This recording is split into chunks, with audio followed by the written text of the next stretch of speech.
So I'm just going to show you a few close-ups of the foot and the toes in the rain.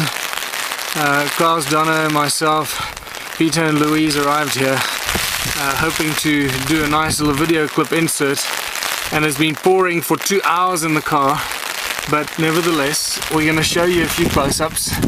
So to show you that the material inside and outside is the same.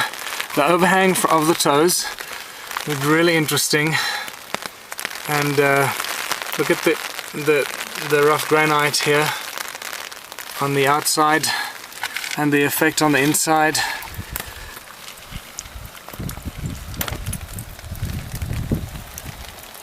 That's the big toe. I pull back a bit, get an effect.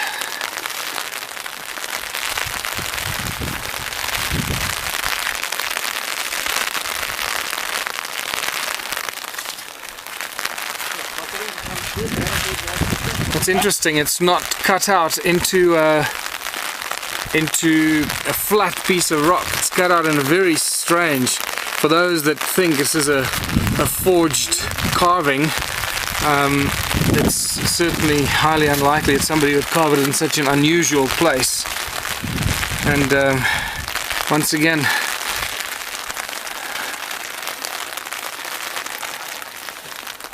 inside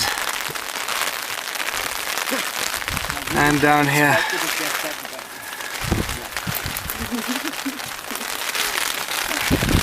So, Mr. Donner, what do you have to say about this? It's amazing. I saw several pictures before. There were also some scientists here, like Professor James Hurtak, and he checked this footprint very carefully, and he said, and he told me also, that this is not artificial done, this is a real human footstep, and the size is about 120 centimeters, and that giant would be tall around 7.5 meters, and that gets a connection to the giant bones from Ecuador. This giant there also had the size of about 7.5 meters.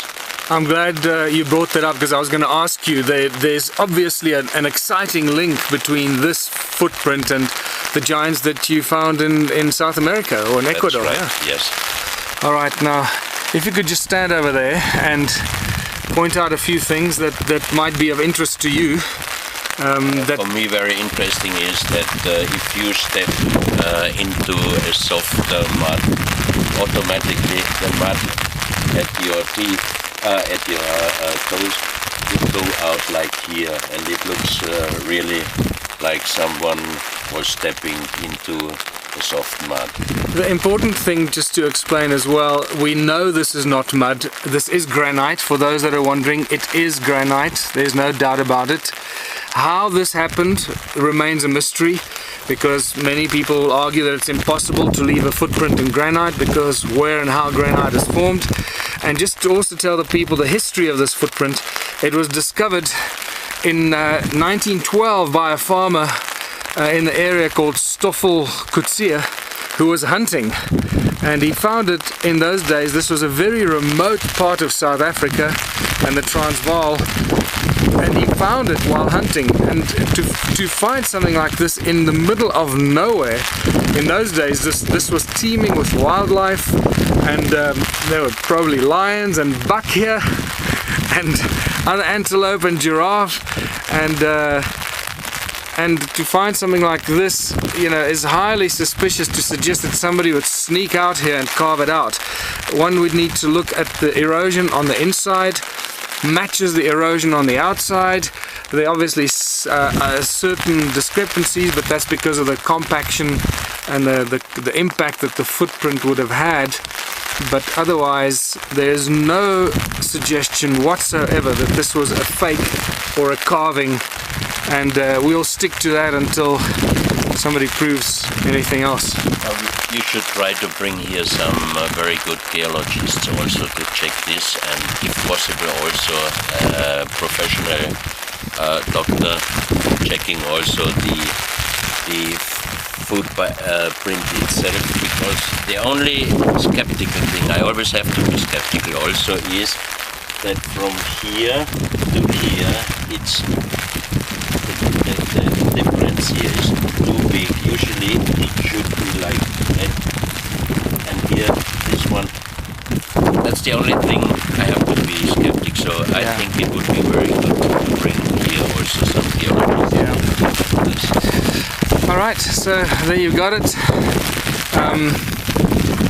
That's me in my raincoat, just to show you that there is a live person on the other side of the camera. And there's Louise hiding from the rain. Okay, my darling, you can come back under the umbrella. Okay, signing off from the giant footprint. And by the way, it's about a 45-degree climb up here. This is not a little hill. It's a very steep climb to get up here. For those of you that are calling me a fat, unfit little piglet from the previous video clip. Signing off.